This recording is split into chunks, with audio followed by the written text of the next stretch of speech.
Welcome back, everyone, to the smartest year ever, our quest to become the world's greatest conversationalist. My name is Gordy, and because it's Animal Week, I was just wondering how many animals need to show up before you put up an Animal Crossing sign on the road. Give me 5 minutes, I bet you can work this into a conversation today, but first, like and subscribe if you haven't so you can keep up. I do this every single day. We've all seen those yellow deer crossing signs, but let's start somewhere stranger. Christmas Island, Australia. Every year, millions of bright red crabs march from the forest to the sea to spawn.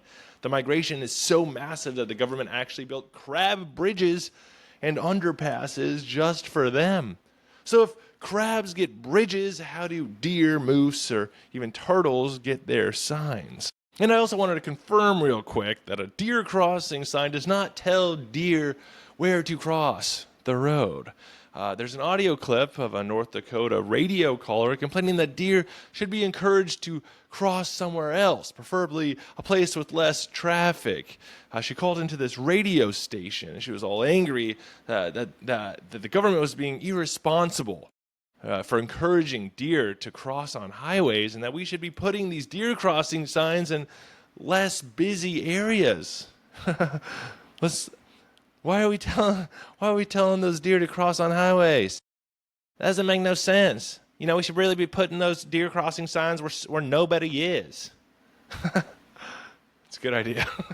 The reality of it, though, is quite data-driven. Transportation departments don't just slap up deer crossing signs because it looks like a rural area. They usually install them after repeated evidence of vehicles colliding with animals in a particular area. Crash reports, insurance claims, and carcass pickups by road crews all factor into the decision. If too many deer get hit on a certain stretch of highway, out comes the sign. You know, that seems pretty obvious, I guess. I think I intended when I conceived this episode, I was hoping for a more satisfying magic number. Like once you hit 10 deer, you get a sign.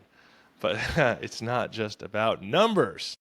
Wildlife biologists look at animal behavior as well. Deer tend to follow habitual trails between feeding and bedding grounds. Elk and moose follow seasonal migration routes. Amphibians cross roads in the thousands during breeding seasons. If an area becomes a bottleneck, or the wildlife and traffic overlap, that's where the signs go. And like I said, there's even a seasonal dimension. You know, in some places, departments put up temporary signs during peak migration periods, say when elk move down from the mountains in winter or frogs migrate to ponds in spring. These act more like event warnings rather than permanent fixtures, which actually may be more effective because studies show that permanent animal crossing signs don't really help too much. Drivers often just get used to them and they stop paying attention if they don't regularly see animals running all willy-nilly across the road. One government official noted that they often put up new signs, but you never see them take old signs down, so people just get numb to them.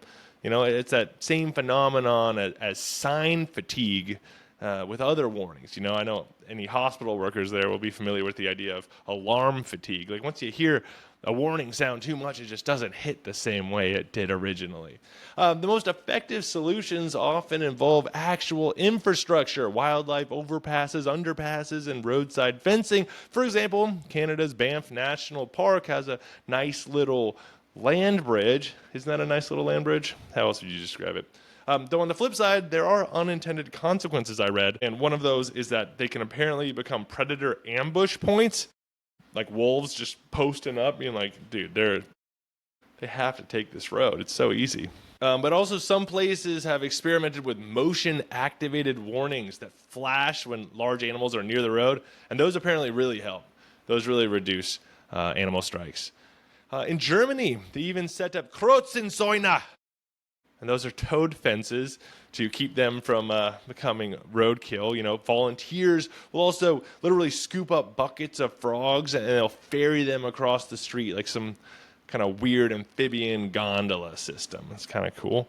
In Longview, Washington, locals built the Nutty Narrows Bridge. This is a tiny little sky bridge just for squirrels. The town even holds a squirrel fest to celebrate it.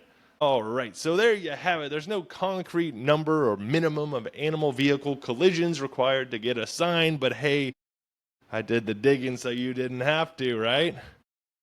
Go check out my sources, which can be found in the YouTube description. Leave me a comment, rate, like, subscribe, follow if you haven't. Share this with someone who hits a lot of animals. Let them know to chill out. Go check out my short version, which can be found on social media platforms everywhere at Smartest Ear Ever. That's how you can find me there. And in the meantime, stay curious and stay clever on our quest to become the world's greatest conversationalist. It is Animal Week, and it continues, so I will see you tomorrow in the Smartest Ear Ever.